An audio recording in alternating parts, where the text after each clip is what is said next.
Hello everyone, welcome back. We're in conversation with Mr. K. Ganesh, a serial entrepreneur and a promoter of several new age companies. So Ganesh, all is not rosy. We've had this wonderful conversation about the opportunities afforded by the startup ecosystem. Talking about these valuations, so we've heard numbers like the US has more than 100 unicorns that went public, but less than 24 of them have actually made profits. On the other hand, we've heard the past 2 years was all about numbers being bandied about and how many unicorns India is producing every month. So as you correctly just said, right, you've had this massive amount of valuations coming in, but with this correction in the capital markets, it seems as though the IPO exit route is somewhat delayed for some of these startups that have raised large rounds in the last few years and reached these unicorn valuations. What kind of changes do these organizations have to do? And more importantly, what kind of impacts do you see happening to the larger startup ecosystem because of the changes that these overvalued organizations will make? Yeah, I think there are two distinct type of organization. Okay, right?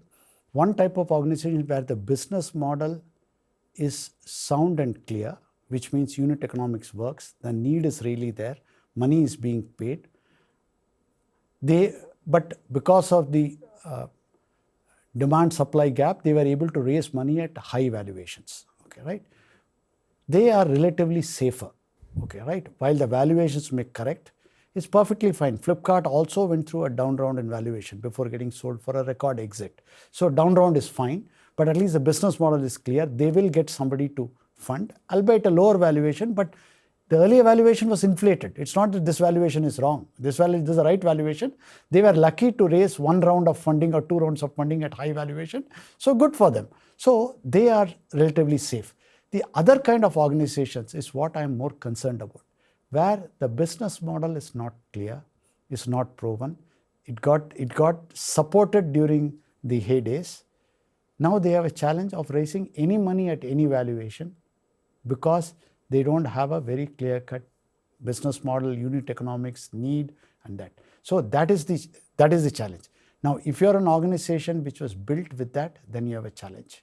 Similarly, organizations that were valued high because of pandemic-induced demand, I see a challenge because no longer now you don't need as many masks, as many vaccines, or as many sanitizers as the capacity that was built. So if companies had created excess capacity or companies were formed only to cater to that market, for them it will be a challenge. So I think that is the correction that we will see. To me, I think we should not get carried away by the term unicorn or unicorn valuations as the market and the media are doing. We should look at, are we able to create sustainable impact? Not in terms of $1 billion. Billion rupees is fine. Why are we talking about dollars? Because Silicon Valley talks in dollars. $1 billion is fine. But more importantly, can we touch 1 million users? Can we impact 1 million Indian users? Can we solve the pain point? I would urge that we should refer to unicorns in India, not in terms of dollar valuations of 1 billion, but actually say 100 million people getting impacted, 10 million people getting impacted. I think that is what will give sustenance to this, because I mean, no point in blindly copying Western metrics with Indian purchase power parity and Indian context to be able to do that. But we will see a sort of correction in valuation, but which is fine. I have seen in my 32 years of entrepreneurship, this up and down and mood swings between euphoria to deep gloom and doom happening in multiple cycles. We saw that in 2000 when I started my second company with the dot-com boom and dot-com bust that happened. Then Lehman Brothers time happened, again we saw a boom and bust. September 11 happened, we saw a boom and bust because people said everything, travel will stop and all that stuff. So it's very, very par for the course, and actually it is good. It is during times like this that real entrepreneurs come up. Opportunity is good, salaries are reasonable, expectations are reasonable, and investors also would like to fund at this time because the expectations of valuation are low. So there are a lot of good things to take away from the current gloom and doom talk that's happening. And for entrepreneurs to get to basics, start solid, clear unit economics, real model for real people solving real problems. This is the best time because you have excess of manpower available, excess of talent available for you to hire and start businesses. As you said, invariably every cycle, every doom and gloom is followed by a boom time. A few years ago, startups were pursuing growth at all costs. Metrics that were being used was growth. Then the metrics shifted to unit economics. Now more and more talk is about profitability, cash flow, reducing cash burn, increasing free cash flow. Entrepreneurs who start out today, when they will go into the next boom cycle, today they might build their business model based on free cash flow, but tomorrow if the metrics change again, how do entrepreneurs adapt to these ever-changing metrics? The next metrics, we might go back to a metric of growth once we go back into a boom time. So how should an entrepreneur adapt to this? No, that's a great question. Okay, right? And it's not, there is no one single great answer to that question because it also depends on the time that is in. Let's deconstruct this a bit. One, entrepreneur's first job is to ensure the company does not die. Okay, the company has to survive. So you need to have enough runway till your next milestone. Next milestone could be next round of funding or total profitability. It is like saying you need to have enough fuel in the car to be able to get to the next petrol station or get to your destination. Whichever may be the way, it's fine, but you need to be able to do that. Your first job as an entrepreneur is to ensure that you have enough runway to sustain. In today's context, because funding is tough to come by, VCs are all on a pause. They are hesitating to write a check because they think the valuations will come down. Nobody wants to catch a falling knife, whatever is the reason. You need to ensure you have at least 12 to 24 months of runway. So that's the first job.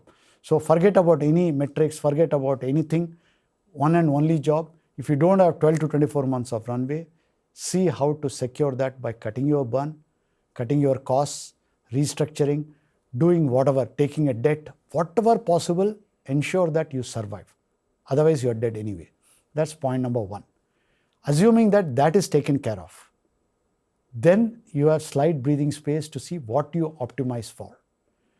What are you gunning towards? If you are looking at next round and next round values, growth, market share, and you have the luxury from the point number one of sustain and survival, then by all means focus on the metrics that are going to get you the next round and valuation that exists, provided your survival is guaranteed.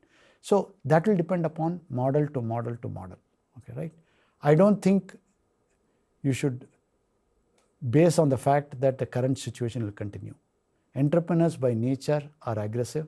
They are dreamers. It is a risky proposition. There is no point in playing for a draw or playing not to lose. It's better to play for a win. Survive and play for a win. What does win mean? Depends upon what the situation you are in, what sector you are in, what will do that. It's almost like saying in a cricket match, in a T20 match when you are playing, depending on how many wickets you have lost, you will either go aggressive or you will try to play defensive because you still want to survive for the last 2 overs to hit out at that time. If you have lost 6 wickets, you don't want to be aggressive earlier. So a lot depends on the situation. It is tough for the entrepreneurs because, as you said, when you change the metrics, your outlook changes. The kind of people you hire, are they going to be hunters or gatherers? Are you going to hire more focus on the CMO who is a dreamer or CFO who is a bean counter? Correct. Okay, right? That changes. The expansion that you would do, the aggression with which you will go is exactly like cricket. Whether you will hit a 6 or you will try to take a single will depend on what you are in. So it is tough. But that's what makes entrepreneurship interesting. Nobody ever said entrepreneurship is going to be easy. They only said it's going to be worth it. And that's how I lost all my hair, trying to balance between multiple. That's because otherwise I was as handsome and had as much hair as you had. So talking about entrepreneurship being exciting, how much of this is a fad, a fashion today?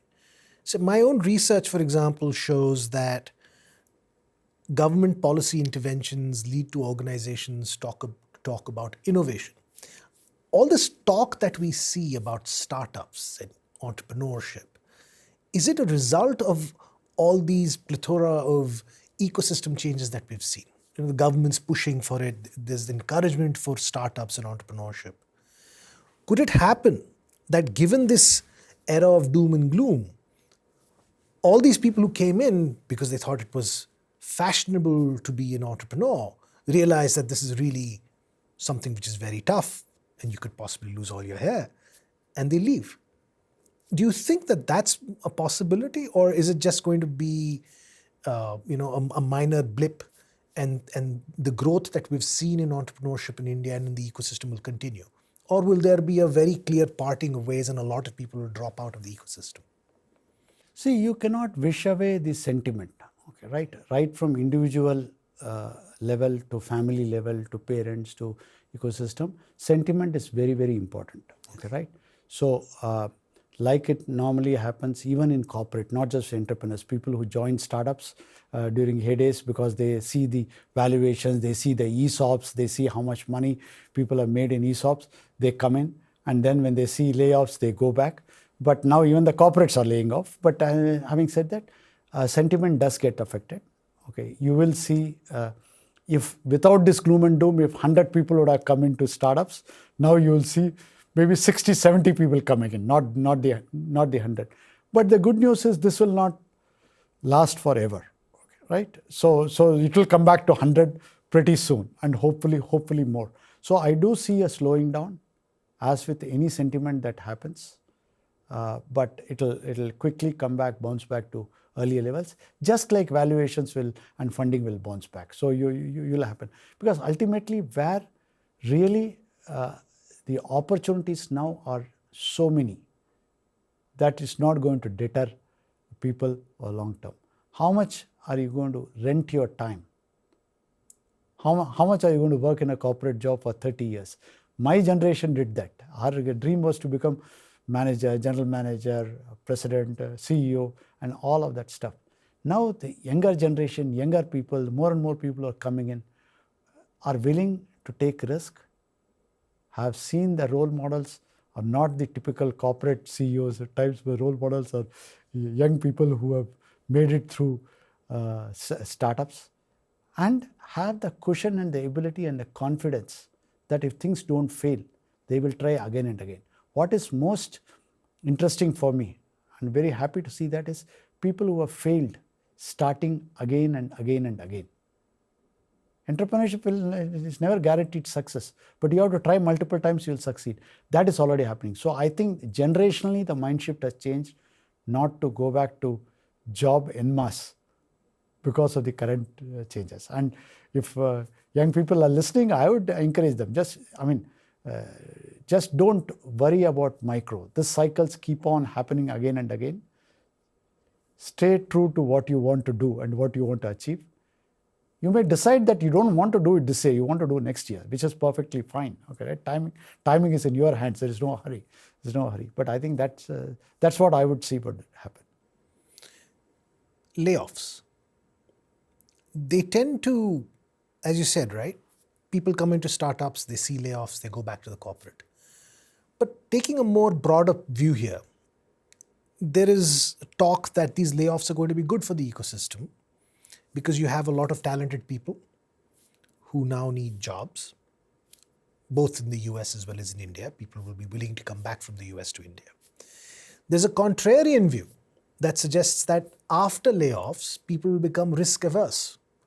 They'll say, okay, this can happen in life. I don't want to take any risk more than necessary. If I can be in a large corporate and be laid off, I definitely don't want to take a risk in startups. So where do your thoughts lie on these two opposing sides of this debate?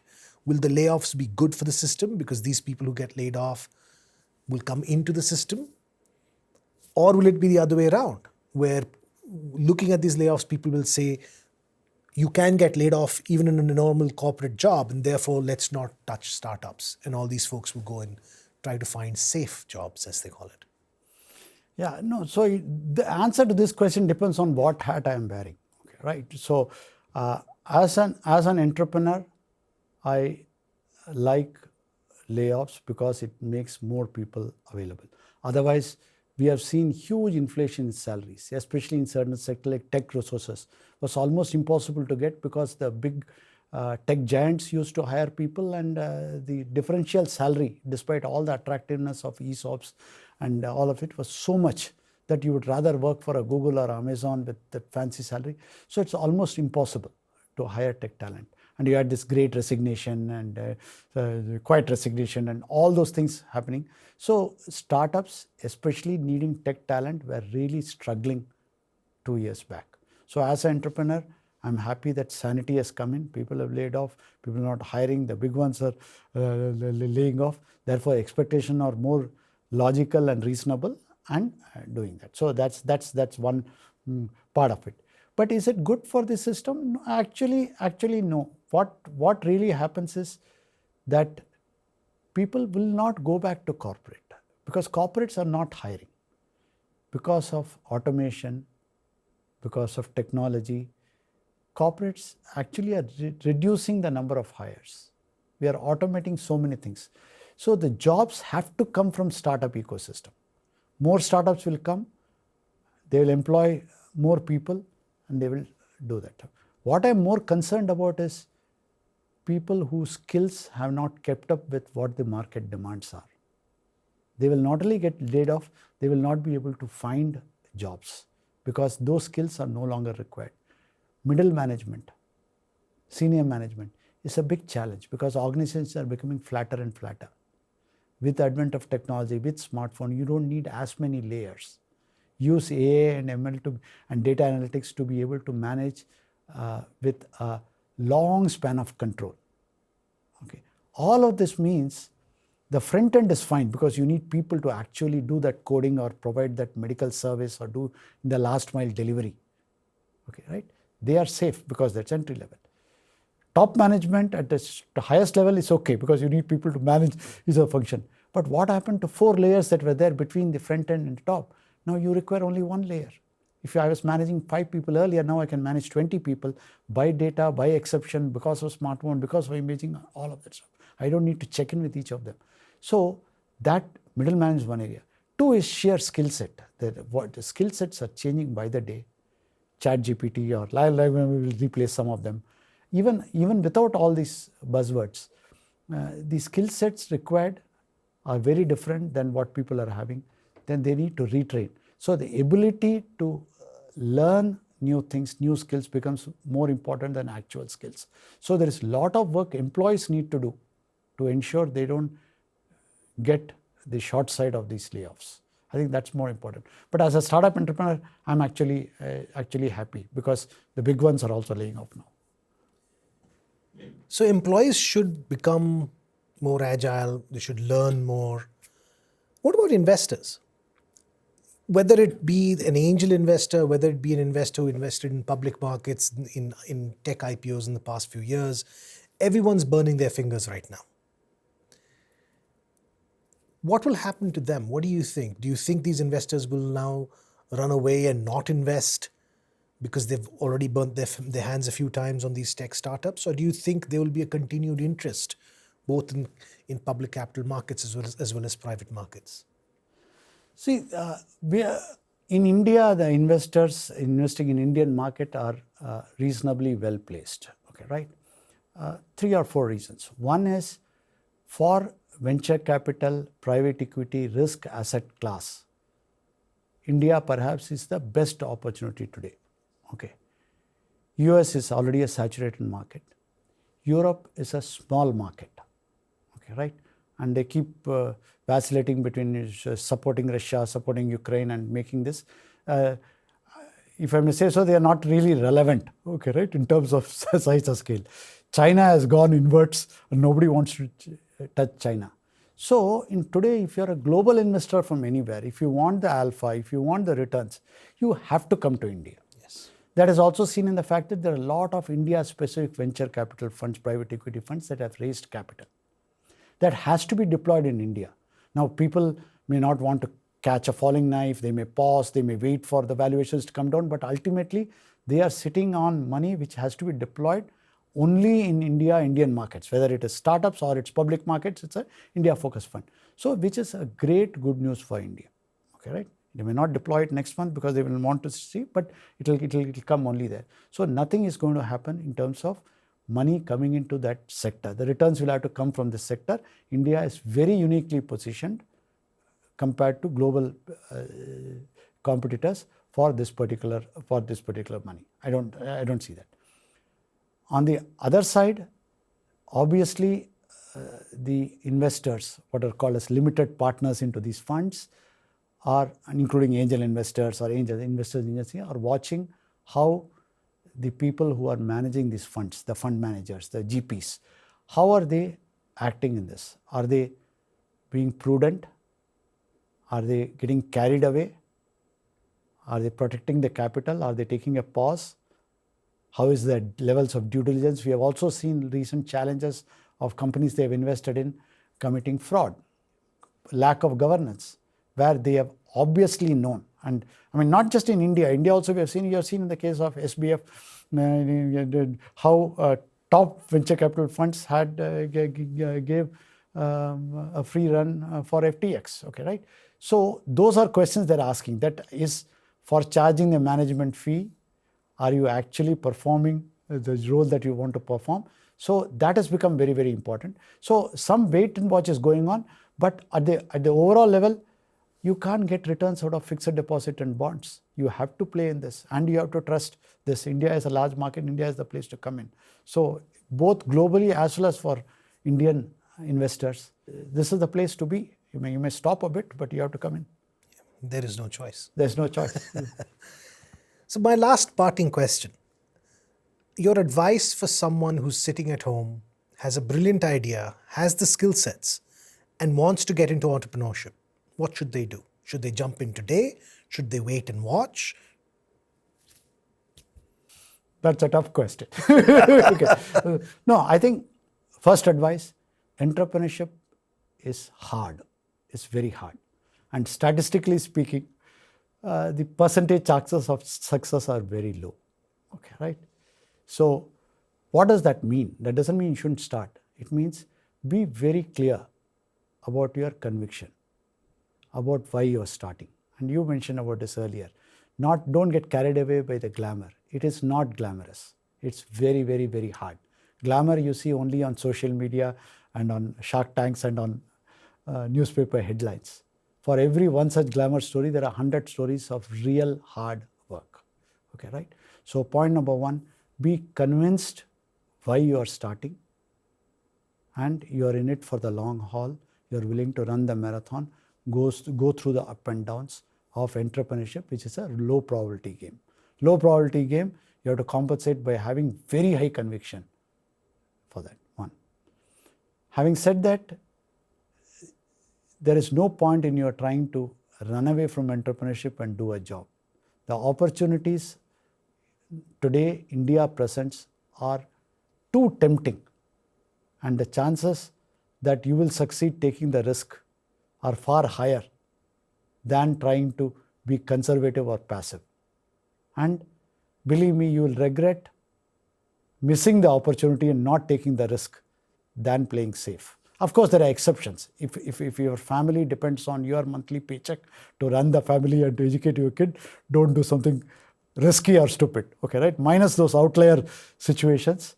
If you don't have any such constraining things that are binding you down, far better to go for entrepreneurship than for this. And use some of the learnings which other people have had. Talk to advisors and mentors, attend networking events, find out what's happening. But in terms of directionally, entrepreneurship, far more rewarding, far more higher probability of your creating wealth than renting your time in a 9-to-6 job, however attractive it may be. I think India has got everything for you to become an entrepreneur now. So the bottom line, don't stay at home. Don't stay at home. If you want to start up now.